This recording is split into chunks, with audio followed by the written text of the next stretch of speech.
അങ്ങനെ പാലക്കാടിൻ്റെ മണ്ണിലേക്ക് നാളെ രാഹുൽ മാങ്കൂട്ടം എത്തുകയാണ്. ഓക്കെ, അതിൻ്റെ കാര്യങ്ങളൊക്കെ ഞാൻ പറയാം. അതിന് മുമ്പേ ഞാൻ ഇവിടെ ഒരു പോസ്റ്റ് കൊടുക്കാം. അപ്പോൾ ആ പോസ്റ്റിൽ പറയുന്നത് എന്താണെന്ന് വെച്ച് കഴിഞ്ഞാൽ, രാഹുലിന് ഇത്തവണ മത്സരിക്കാൻ യോഗ്യത ഉണ്ടെന്ന് അഭിപ്രായമുള്ളവർ ഉണ്ടോ?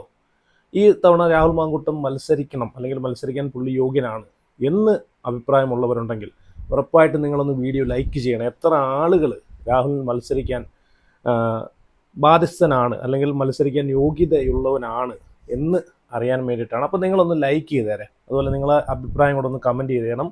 അതുപോലെ രാഹുലിനെ പിന്തുണയ്ക്കുന്ന ആളുകളെല്ലാം ചാനൽ കൂടെ ഒന്ന് സബ്സ്ക്രൈബ് ചെയ്ത് സപ്പോർട്ട് ചെയ്ത് വെച്ചേക്കണം. അപ്പോൾ നമ്മൾ എന്ന് വെച്ചാൽ ഈ രാഹുൽ മാങ്കൂട്ടമായിട്ടുള്ള വിഷയത്തിൽ നമ്മൾ ഒരുപാട് സപ്പോർട്ട് ചെയ്യുന്നുണ്ട്.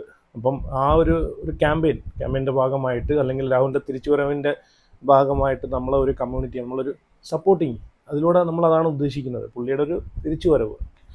അപ്പം രാഹുലിന് ഇത്തവണ മത്സരിക്കാൻ യോഗ്യത ഉണ്ടെന്ന് അഭിപ്രായമുള്ളവരുണ്ടെങ്കിൽ ഒന്ന് ലൈക്ക് ചെയ്തേക്കണേ. അപ്പോൾ രാഹുൽ മാങ്കൂട്ടം നാളെ പാലക്കാടിൻ്റെ മണ്ണിലേക്ക് എത്തുകയാണ്. പാലക്കാടിലെ ജനങ്ങൾ രാഹുലിനെ സ്വീകരിക്കാൻ വമ്പൻ സ്വീകരണമായിരിക്കും. നിങ്ങൾ നോക്കിക്കോ, നാളെ പാലക്കാട് നിന്ന് കത്തും, അതിനകത്ത് യാതൊരു സംശയവുമില്ല. ഞാനിവിടെ ആ പോസ്റ്റ് വയ്ക്കാം. അതായത് രാഹുൽ മാങ്കൂട്ടം തന്നെ പോസ്റ്റ് പുള്ളിയുടെ സോഷ്യൽ മീഡിയയിലൂടെ പങ്കുവച്ചൊരു പോസ്റ്റാണ്.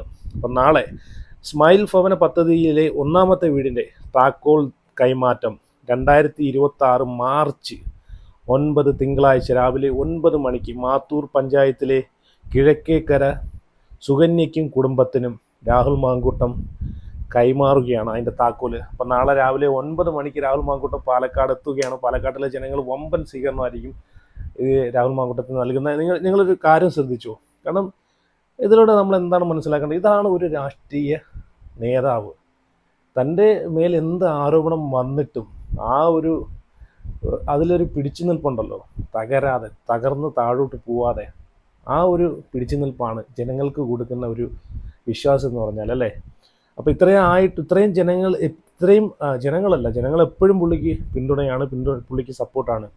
പക്ഷേ പുള്ളിയെ തകർക്കാനെ കൊണ്ട് നടക്കുന്ന ഈ പറഞ്ഞിട്ടുള്ള രാഷ്ട്രീയത്തിൻ്റെ ഒരു നെറികെട്ട കളി എന്നൊക്കെ പറയുമല്ലോ. അപ്പോൾ രാഷ്ട്രീയപരമായിട്ട് പുള്ളിയെ തകർക്കാൻ നടക്കുന്ന ആളുകളൊക്കെ, പ്രസ്ഥാനങ്ങളൊക്കെ ഇതൊക്കെ കണ്ട് പഠിക്കണം. കാരണം ഇത്രയും പുള്ളിയെ ക്രൂശിച്ച്, പുള്ളിയെ അപമാനിച്ച്, സമൂഹത്തിൻ്റെ മുമ്പിൽ പുള്ളിയെ ഒറ്റപ്പെടുത്താൻ ശ്രമിച്ചിട്ട് പോലും പുള്ളി തളരാതെ, വേറെ ആരെങ്കിലുമൊക്കെയാണ് അപ്പോഴേ അത് കളഞ്ഞിട്ട് പോയേനെ, അല്ലേ?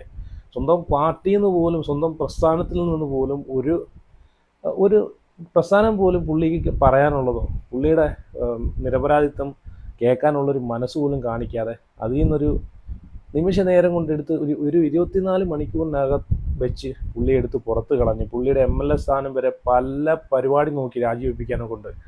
പക്ഷെ ഇതിലൂടെയൊക്കെ ഒരു കാര്യം മനസ്സിലാക്കിക്കോ, രാഹുൽ മാങ്കൂട്ടം രാഷ്ട്രീയം വിടാൻ പോകുന്നില്ല. നീ എന്തൊക്കെ സംഭവിച്ചാലും ഇത് ഈ പറയുന്ന പരാതികളൊക്കെ കഴിഞ്ഞ്, കോടതിയിൽ നിന്നുള്ള ഇതൊക്കെ കഴിഞ്ഞ് പുള്ളിക്ക് എല്ലാം ക്ലിയറായി നിരപരാധിയാണെന്ന് നമുക്ക് എല്ലാവർക്കും അറിയാം. കോടതി വരെ പറഞ്ഞിട്ടുള്ള കാര്യമാണ്.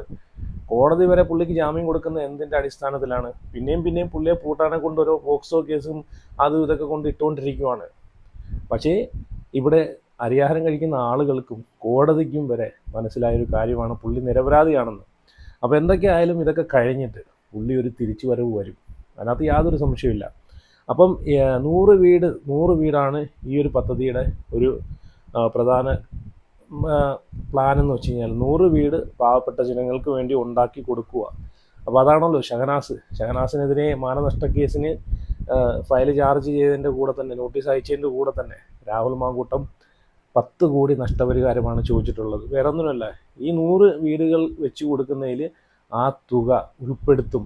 അതിന് വേണ്ടിയിട്ട് ആ തുക ഉപയോഗിക്കുമെന്നാണ് പറഞ്ഞിട്ടുള്ളത്. ഷഹനാസിൻ്റെ പൊടി പോലും പിന്നെ കണ്ടിട്ടില്ല. 10 കോടി എന്ന് കേട്ടതോടുകൂടി ഷഹനാസ് കണ്ടം വഴി ഓടി. നമ്മൾ കണ്ടാണ് രാഹുൽ മാങ്കൂട്ടം എന്നൊരു വ്യക്തി ഇൻ്റർവ്യൂവിലൂടെ തനിക്ക് പറയാനുള്ള കാര്യങ്ങളെല്ലാം സമൂഹത്തിനോട് പറഞ്ഞു. അതുവരെ ആ മനുഷ്യൻ മിണ്ടാതിരുന്നു. നിങ്ങൾ നോക്കണം, ഒരാൾക്ക് മിണ്ടാതിരിക്കുന്നതിലൊരു പരിധിയില്ലേ?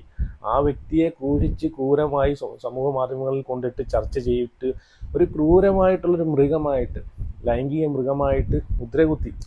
നമ്മൾ വേറെ എന്തൊക്കെ പരാതികൾ നമ്മൾക്കെതിരെ രാഷ്ട്രീയത്തിൽ നിൽക്കുന്ന സമയത്ത് കള്ളപ്പരാതികൾ ഉണ്ടാക്കിയാൽ തന്നെ ആ ഒരു ഇത് കുറച്ച് കഴിയുമ്പോഴത്തേക്ക് അങ്ങ് പോകും. ഇപ്പോൾ രാഷ്ട്രീയത്തിൽ നിങ്ങൾ നോക്കിക്കുക, എന്തൊക്കെ കേസുകൾ എത്ര ആളുകളുടെ മേലിലുണ്ട്. KB ഗണേഷ് കുമാറിൻ്റെ മേൽ വന്ന ആരോപണങ്ങൾ പോലും ഇപ്പം അതൊക്കെ മറന്നുപോയി. പക്ഷേ ഒരു മോഷണം, ഒരു കള്ളൻ, അല്ലെങ്കിൽ ഒരു സ്ത്രീ പീഡകൻ എന്ന ഈ 2 ലേബലുണ്ടല്ലോ, അത് മരണം വരെയും അയാൾ വേട്ടയാടിക്കൊണ്ടിരിക്കും അല്ലേ. അപ്പോൾ അത്രയും ഒരു ക്രൂരമായിട്ടുള്ളൊരു ലൈംഗിക മൃഗമാണെന്ന് മുദ്ര കുത്തിപ്പിക്കാൻ രാഹുൽ മാങ്കൂട്ടത്തിൻ്റെ പല പരിപാടികളും പല ആളുകളും പൈസ കൊടുത്ത് ചാനലുകളിൽ വരുത്തി വന്നിരുന്ന് വരെ പലതും പറഞ്ഞ് പുള്ളി ഇത്രയും അപമാനിച്ച ഒരു, ഞാൻ നോക്കിയിട്ട്, കാരണം ഉമ്മൻചാണ്ടിയുടെ എന്ന് വെച്ചാൽ കേസ് വേറെ, പക്ഷേ ഉമ്മൻചാണ്ടി കഴിഞ്ഞു കഴിഞ്ഞാൽ ഈ ഒരു രാഷ്ട്രീയത്തിൽ ഇതുപോലെ ഒരു ഇത്രയും ക്രൂരമായിട്ടുള്ളൊരു ഇത് അനുഭവിച്ചൊരു വ്യക്തി വേറെ ഇല്ലെന്ന് തന്നെ വേണമെങ്കിൽ പറയാം.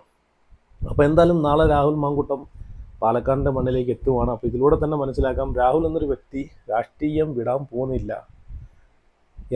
ഇതൊക്കെ ആഗ്രഹിച്ച് രാഹുൽ മാങ്കൂട്ടം ഓലപ്പാമ്പ് കാണിച്ച് ഓലപ്പാമ്പ് കാണിച്ച് പേടിപ്പിക്കുമെന്ന് പറയുമല്ലോ, അങ്ങനെ പേടിപ്പിച്ചാൽ അന്ന് ഓടുന്ന അല്ലെങ്കിൽ മാറിപ്പോകുന്ന വ്യക്തിയല്ല രാഹുൽ മാങ്കൂട്ടം എന്ന് ഇതിലൂടെ തന്നെ മനസ്സിലാക്കാവുന്നേ ഉള്ളൂ. രാഹുൽ തിരിച്ചു വരും, ശക്തനായിട്ട് തന്നെ തിരിച്ചു വരും. ഞാൻ പറയുന്നപ്പം ഈ നിങ്ങൾ നോക്കിയോ, ഈ ഒരു പ്രസ്ഥാനം തൻ്റെ സ്വന്തം പാർട്ടിയിലിരിക്കുന്ന ആളുകൾ ഉൾപ്പെടെയാണ് രാഹുൽ ഈ പ്രസ്ഥാനത്തിൽ നിന്ന് പുറത്തു പോകണം, രാഹുൽ കയറി വരരുത് എന്നിവർ ആഗ്രഹിക്കുന്നത്. ഭരണപക്ഷത്തെക്കാളും ഏറ്റവും കൂടുതൽ പ്രതിപക്ഷത്തിരിക്കുന്ന ആളുകൾ തന്നെയാണ് രാഹുലിൻ്റെ ഈ കുഴി തോണ്ടിക്കൊണ്ടിരിക്കുന്നത്, രാഹുലിനെ അടിച്ച് താത്തോണ്ടിരിക്കുന്നത്. രാഹുൽ പാലക്കാടിലേക്ക് മത്സരിക്കുമെന്ന് ചോദിച്ചു കഴിഞ്ഞാൽ ഇതുവരെയും അതിന് മത്സരിക്കത്തില്ല എന്ന് തന്നെയാണ് നമുക്ക് കിട്ടുന്ന അറിവുകളൊക്കെ. പക്ഷേ രാഹുലിന് പാലക്കാട് സീറ്റ് കൊടുത്തില്ലെങ്കിൽ, രാഹുലിനെ പാലക്കാട് മത്സരിപ്പിച്ചില്ലെങ്കിൽ, പാലക്കാടല്ല ഏത് മണ്ഡലത്തിൽ നിർത്തിയിൽ, ഇപ്പോൾ പാലക്കാട് പിഷാരടിക്കാണ് കൊടുക്കുന്നതെന്നൊക്കെ കേട്ടു. അവിടെ സരീൻ മത്സരിക്കത്തില്ല. അതുമായിട്ട് ബന്ധപ്പെട്ട് ഞാൻ നാളെ പറയാം. സരീനുമായിട്ടുള്ള വീഡിയോ നാളെ ഉടനെ ഞാൻ ഓർമ്മ ചെയ്യുന്നുണ്ട്. അപ്പോൾ കുറച്ച് വിഷയങ്ങൾ ഇപ്പോൾ രാഹുൽ മാങ്കൂട്ടമായിട്ട് റീസെൻ്റ് ആയിട്ടുള്ള കേസും കാര്യങ്ങളും അത് ഹൈക്കോടതിയിലേക്ക് പോയിട്ടുണ്ട്. അതുമായിട്ട് ബന്ധപ്പെട്ട് നാളെ ഞാൻ സംസാരിക്കാം ആ കാര്യങ്ങളൊക്കെ. അപ്പം ഇവിടെ പാലക്കാട് രാഹുൽ മാങ്കൂട്ടത്തിന് ഇതുവരെ നിർത്തത്തില്ല എന്നൊരു വാശിയാണ് കോൺഗ്രസ് പ്രസ്ഥാനത്തിനുള്ളത്. അപ്പം രാഹുലിനെ പാലക്കാട് നിർത്തിയില്ലെങ്കിൽ 8 നിലയിൽ പാലക്കാട് പൊട്ടും. അതിനകത്ത് യാതൊരു ഡൗട്ടും ഇല്ല. ഇനി എത്ര സെലിബ്രിറ്റികളെ ഇറക്കിയാൽ പോലും അവിടെ പാലക്കാടെന്ന് പറഞ്ഞാൽ ഷാഫിയും രാഹുലും ഒക്കെ തന്നെയാണ് പാലക്കാട്ടിലെ ജനങ്ങൾ ആഗ്രഹിക്കുന്നത് വരാൻ വേണ്ടിയിട്ടല്ലേ. ഇപ്പം തന്നെ നോക്കിയാൽ 100 വീടുകൾ പാവങ്ങൾക്കുള്ള സ്മൈലി പദ്ധതിയുടെ ഭാഗമായിട്ട് 100 വീടുകൾ വെച്ച് കൊടുക്കുന്നതിൽ ഒന്നാമത്തെ വീട്, ഇത്രയും ഈ ഒരു പരാതി ഇത്രയും നിരന്തരമായിട്ട് പുള്ളിയെ മാനസികമായി തളർത്തിക്കൊണ്ടിരുന്നിട്ട് പോലും ഈ പദ്ധതിയിൽ നിന്ന് പോലും പുള്ളി വിട്ടുനിന്നില്ല. അതിൻ്റെ പരിപാടികളും കാര്യങ്ങളും ഇങ്ങനെ തുടർന്നുകൊണ്ടേയിരിക്കുമായിരുന്നു അല്ലേ. നിങ്ങളൊന്ന് ആലോചിച്ച് നോക്കിയേ. അതാണ് ഒരു രാഷ്ട്രീയ നേതാവിന്, ഒരു രാഷ്ട്രീയ പ്രവർത്തകന് വേണ്ടുന്ന ഏറ്റവും വലിയ ഒരു പ്ലസ് പോയിന്റ്. എത്ര നമ്മൾക്കെതിരെ എത്ര ആരോപണം വന്നാലും തളരാതെ സ്വന്തം പ്രസ്ഥാനത്തെ മുറുകെ പിടിച്ച് ആ പ്രസ്ഥാനത്തിലെ സാധാരണക്കാരായിട്ടുള്ള ജനങ്ങൾക്ക് കൊടുത്ത, ആ നാട്ടിലെ ജനങ്ങൾക്ക് കൊടുത്ത, തന്നെ ജയിപ്പിച്ച ആളുകൾക്ക് കൊടുത്തൊരു വാക്കുണ്ടല്ലോ, അത് പാലിക്കുക എന്നതാണ്. ഓക്കെ, ഞാനിനി ഇന്ന് കഴിഞ്ഞ ദിവസം നമ്മൾ കണ്ടതാണ് മമ്മൂക്കായുമായിട്ട് ബന്ധപ്പെട്ട് വയനാട് നടന്ന പ്രശ്നം. അതുമായിട്ട് ബന്ധപ്പെട്ട് രാഹുൽ മാങ്കൂട്ടം ഒരു പോസ്റ്റ് ചെയ്തിട്ടുണ്ടായിരുന്നു, ഇന്നൊരു പോസ്റ്റ് ഇട്ടിട്ടുണ്ടായിരുന്നു. അത് ഞാൻ വായിക്കാം. ഇന്നലെ മുതൽ മമ്മൂക്കയ്ക്കെതിരെ ഇടത് സൈബർ കീടങ്ങൾ വലിയ തോതിൽ സൈബർ അറ്റാക്ക് നടത്തുകയാണ്. തൻ്റെ അഭിനയ മികവ് കൊണ്ട് മലയാളികൾക്ക് മാത്രമല്ല മുഴുവൻ ഇന്ത്യക്കാർക്കും മാതൃകയായ മനുഷ്യനാണ് ശ്രീ മമ്മൂട്ടി. ആ മനുഷ്യനെയാണ് കൈരളിയുടെ ചെയർമാൻ ആയിട്ട് കൂടി ഇങ്ങനെ വളഞ്ഞിട്ട് ആക്ഷേപിക്കുന്നതെന്ന് ഓർക്കണം. ഏത് വിശേഷത്തിനും ഒരു വിശേഷമില്ലെങ്കിലും വല്യേട്ടൻ സിനിമ ഇടുന്ന ചാനലിൻ്റെ പാർട്ടിക്കാരാണ് മമ്മൂക്കയുടെ അഭിനയത്തിനെ വരെ ആക്ഷേപിക്കുന്നത്. എന്തൊരു അർത്ഥവത്തായിട്ട് വരികളാണല്ലേ പുള്ളി എഴുതിയിടുന്നത്. എന്താണ് ശ്രീ മമ്മൂട്ടി ചെയ്ത തെറ്റ്? വയനാട്ടിലെ ടൗൺഷിപ്പ് സന്ദർശിക്കാൻ എത്തിയ മമ്മൂക്ക കാറിൽ നിന്ന് ഇറങ്ങിയപ്പോൾ തൊട്ട് ബോധപൂർവം മീഡിയ അറ്റൻഷൻ കിട്ടാൻ വേണ്ടി CPM ജില്ലാ സെക്രട്ടറി വട്ടമിട്ട് നടന്നപ്പോൾ അയാളോട് വളരെ മാന്യമായി പറഞ്ഞത്, നിങ്ങൾ എന്തിനാണ് എപ്പോഴും എൻ്റെ കൂടെ തന്നെ നടക്കുന്നത്? ഞാൻ നിങ്ങൾക്ക് വേണ്ടി വന്നതാണ് എന്ന് ആളുകൾ വിചാരിക്കില്ലേ? ഇതിൽ എന്താണ് തെറ്റ്? അയാളോട് കടക്ക് പുറത്തൊന്നും പറഞ്ഞില്ലല്ലോ. മമ്മൂക്ക പറഞ്ഞത് ശരിയല്ലേ? അവരുടെ പാർട്ടി പരിപാടിക്ക് അല്ലല്ലോ അദ്ദേഹം എത്തിയത്. അദ്ദേഹം പറഞ്ഞതുപോലെ ഈ നാട് നൽകിയ സോഷ്യൽ ക്യാപിറ്റൽ കൊണ്ട് സർക്കാർ നിർമ്മിച്ച ടൗൺഷിപ്പ് കാണാൻ വന്ന മമ്മൂട്ടിയെ എന്തിനാണ് CPM ജില്ലാ സെക്രട്ടറി അയാളുടെ PR-ന് വേണ്ടി ഉപയോഗിക്കുന്നത്? ഇത്രയും നാളും ഈ തുക ജനങ്ങളിൽ നിന്നൊക്കെ പിരിച്ച് ഇത്രയും നാളായിട്ട് പോലും ഇതിന് ഒരു നടപടി ഉണ്ടായിട്ടില്ല. ഇപ്പം ഇലക്ഷൻ സമയമായപ്പോഴത്തേക്ക് എല്ലാം കൂടെ തട്ടിക്കൂട്ടിയ ഒരു പരിപാടി ഉണ്ടല്ലോ, അതായിട്ടാണ് എനിക്ക് തോന്നിയത്. എന്തായാലും ഇവിടെ മമ്മൂക്ക ഒന്നും മോശമായിട്ട് സംസാരിക്കുന്നതായിട്ട് നമുക്ക് ആ വീഡിയോയിൽ കാണാൻ സാധിച്ചില്ല. പക്ഷേ പുള്ളിയെ വെച്ച് മുതലെടുക്കാൻ ശ്രമിക്കുന്നതായിട്ട് പുള്ളിക്ക് തോന്നിയപ്പോഴത്തേക്കാണ് ഒരു രാഷ്ട്രീയ പാർട്ടിക്ക് വേണ്ടി അവിടെ വന്നതെന്ന് അങ്ങനെ ഒന്ന് വരുത്തി തീർത്ത് കഴിഞ്ഞാൽ അത് പുള്ളിക്ക് ഏറ്റവും വലിയ ഒരു നെഗറ്റീവ് ഉണ്ടാക്കും. എന്ന് വെച്ച് കഴിഞ്ഞാൽ എല്ലാവരും എടുത്തിട്ട് പുള്ളിയെ പൊങ്കാലയിടും. അപ്പോൾ അതിന് മുൻകൂട്ടിയായിട്ട് മമ്മൂക്ക അത് പറഞ്ഞതാണ്. നിങ്ങളെപ്പോഴും എൻ്റെ കൂടെ നടക്കുന്നത് കണ്ടു കഴിഞ്ഞാൽ ജനങ്ങളത് തെറ്റിദ്ധരിക്കും. ഞാനിവിടെ അത് മമ്മൂക്ക തന്നെ പറഞ്ഞിട്ടുള്ളതാണ്. ഇപ്പോൾ പുള്ളിയുടെ സ്വന്തം ഇഷ്ടപ്രകാരമാണ് പുള്ളി അവിടെ പോയിട്ടുള്ളത്, അല്ലാതെ ആരും പറഞ്ഞിട്ടോ വിളിച്ചിട്ടോ ഒന്നുമല്ല. ഔചിത്യമില്ലാതെ തള്ളുന്ന ഈ CPM നേതാവിൻ്റെ സ്ഥാനത്ത് ഒരു കോൺഗ്രസ് പ്രവർത്തകനായിരുന്നെങ്കിൽ ഇപ്പോൾ ഈ കവിത എഴുതുന്ന സാംസ്കാരിക നായകർ എന്തൊക്കെ ഒച്ചപ്പാടുണ്ടാക്കിയേനെ. ആ പാവത്തിൻ്റെ കുടുംബത്തിൻ്റെ പല തലമുറകളെയും വരെ ആക്ഷേപിച്ചേനെ. ഇത് ഭാഗ്യത്തിന് ഒരു അയ്മനം സഖാവായതുകൊണ്ട് അയാൾ രക്ഷപ്പെട്ടു.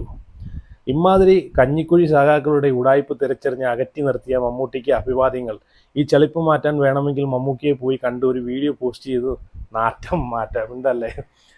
എന്നാലും ഇതുപോലുള്ള വിഷയങ്ങളിൽ രാഹുൽ മാങ്കൂട്ടം എടുക്കുന്ന തീരുമാനങ്ങളും പുള്ളി പറയുന്ന വാക്കുകളുണ്ടല്ലോ, ഫയറാണ്. അതിനകത്ത് ഒരു മാറ്റമില്ല. ഇതുകൊണ്ടൊക്കെ തന്നെയാണ് ജനങ്ങൾ ഈ രാഹുൽ മാങ്കൂട്ടത്തിനെ ഇഷ്ടപ്പെടുന്നതും പറയേണ്ടത് എവിടെയും ചങ്കൂറ്റത്തോടെ പറയാനുള്ളൊരു മനസ്സ്. അപ്പം എന്തായാലും നിങ്ങളെല്ലാവരെയും അഭിപ്രായങ്ങളൊക്കെ ഉറപ്പായിട്ട് കമൻറ്റ് ചെയ്യുക. ഇതുമായിട്ട് ബന്ധപ്പെട്ട് രാഹുൽ നാളെ എന്തായാലും പാലക്കാട്ടിൻ്റെ മണ്ണിലേക്ക് എത്തുകയാണ്. അപ്പോൾ ഇതിലൂടെ തന്നെ മനസ്സിലാക്കാൻ ഞാൻ ആദ്യം പറഞ്ഞല്ലേ, രാഹുൽ തൻ്റെ ഈ ജനങ്ങൾക്ക് മേലെ താൻ ഒരു കൊടുത്തൊരു വാക്കുണ്ടല്ലോ. ഇപ്പം 100 വീടെന്നാണ് പറയുന്നത്. ഇപ്പം 100 വീട്ടിൽ 1ാമത്തെ വീടിൻ്റെ പണികളെല്ലാം കംപ്ലീറ്റ് ചെയ്തു. അതിൻ്റെ താക്കോൽദാന ചടങ്ങാണ്. ഇനി ബാക്കി 99 വീടുകളും നിങ്ങൾ കണ്ടോ. ഈ 99 വീടുകളെയും പണികൾ പൂർത്തിയാക്കി ആ 99 വീടുകളും അർഹതപ്പെട്ട ആളുകൾക്ക് നൽകിയിരിക്കും ഈ രാഹുൽ മാങ്കൂട്ടം. അതിനകത്ത് യാതൊരു സംശയമില്ല. കാരണം പുള്ളി അങ്ങനെയാണ്, പൊളിയാണ്. അതിനകത്ത് യാതൊരു മാറ്റവും. അപ്പോൾ എല്ലാവരും രാഹുലിനെ ഇഷ്ടപ്പെടുന്ന ആളുകളൊക്കെ വീഡിയോ ലൈക്ക് ചെയ്ത് ചാനലും കൂടെ സബ്സ്ക്രൈബ് ചെയ്ത് വെക്കുക.